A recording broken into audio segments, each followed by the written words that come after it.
مجھے لطف آ رہا ہے، تھوڑے قصیدے اور پڑھ. تو کوئی اچھا قاری قرآن پاک پڑھے نا، اچھا قاری، تو بندہ مست ہو جاتا ہے. تو مجھے بتاؤ، جب یاسین والے رسول خود یاسین کی تلاوت کرے، جب مدثر والے محبوب کی زبان سے خود مدثر کے جملے نکلیں، اور جب مزمل والے محبوب خود مزمل کا ذکر کرے، پھول جڑتے ہوں گے، کلیاں مہکتی ہوں گی، زمانہ سارا مہک و ٹھنڈک سے بھر جاتا.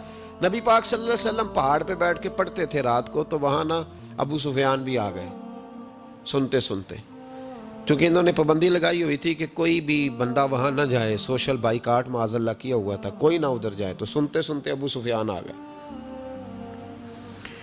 کہتے ہیں حضور قرآن پاک پڑھ رہے تھے تو مجھے لطف بڑا آیا سننے کا.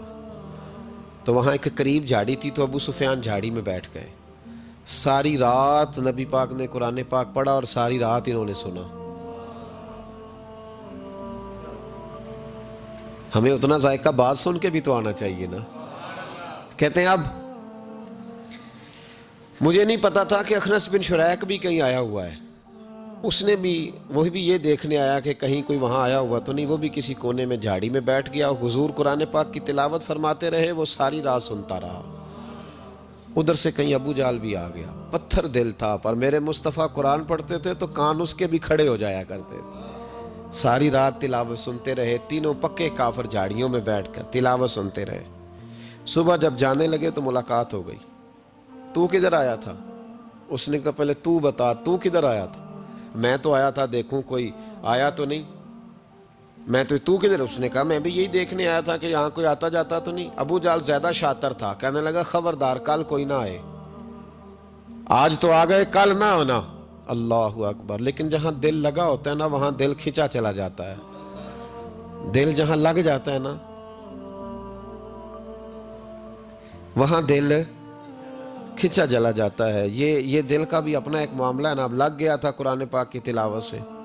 کہتے ہیں رات کو اپنی اپنی چارپائی پہ لیٹے. درد اگرچہ جان گزل ہے، میں کیا کروں میرا دل ہے. غم عشق اگر نہ ہوتا تو غم روزگار ہوتا. اور وہ مزہ آتش نے کہا تھا، وہ مزہ دیا ہے تڑپ نے، کہ میری آرزو ہے یا رب میرے دونوں پہلوؤں میں دل بے قرار ہوتا. کہتے ہیں کہ اگلی شام پھر آئی، وہی کیفیت، وہی انداز، وہی شوق. چارپائی پہ لیٹے پر کانوں میں وہ آواز رس گھولے. لیٹا نہ گیا، اٹھے پہنچے. لیکن آج جگہ بدل کے بیٹھ گئے تینوں. صبح ساری رات سنتے رہے محبوب کی تلاوت. صبح اٹھے تو پھر چوک میں ملاقات ہو گئی. تو کدھر آیا تھا؟ تو کدھر؟ ابھی بات ہونے.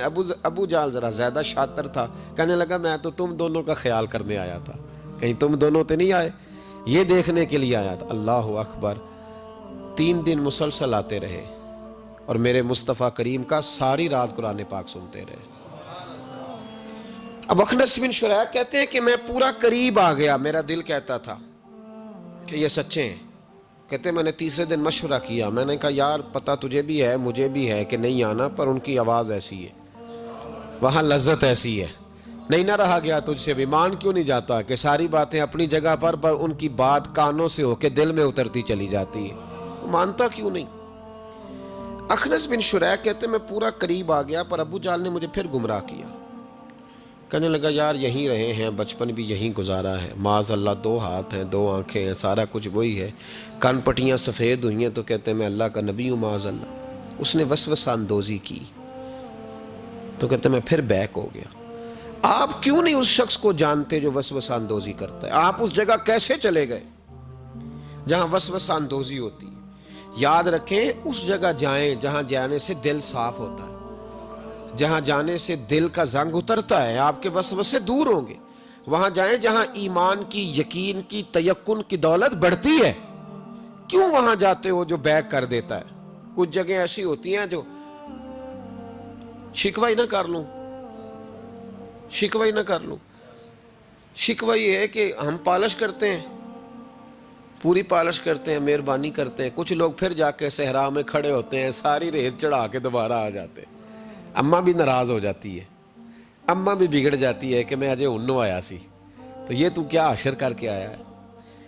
یار آپ سمجھتے نہیں کہ کتنی محنت سے سوارا، کتنی محنت سے نہلایا، کتنی محنت سے کپڑے بدلے، کتنی محنت سے غسل کرایا، کتنی محنت سے کنگھی کی، کتنی جدوجہد کے ساتھ تیرے بال سنوارے، تیرے روحانی ذائچے میں کتنی جدوجہد، تو نے قیمت ہی نہیں ڈالی. تو 2-4 دن گیا اور جا کے پھر سے زنگ چڑھا کے آیا. تو نے ہماری کبھی کبھی دل کرتا ہے پھر اماں کا بھی کہ 2 تھپڑ لگا ہی دوں، اس کو لگاؤں 2 تھپڑ. میری محنت کا تو نے کیا، تو وسوسہ اندوزی والی جگہ پہ کیوں جاتے، کیوں گئے وہاں؟ تمہیں نہیں پتا تھا کہ وہاں نہیں جانا؟ سارے کپڑے میلے ہو گئے، ساری گرد پھر چڑھ گئی. خبردار خبردار، اپنے بزرگوں کی محنت کا خیال کریں. خبردار اس جگہ کبھی نہ جائیں جہاں جانے سے وسوسے پیدا ہوتے ہیں. ان جگہوں پہ کبھی نہ جائیں جہاں جانے سے ذہن میں شر اٹھتا ہے. اس جگہ پہ کبھی نہ جائیں جہاں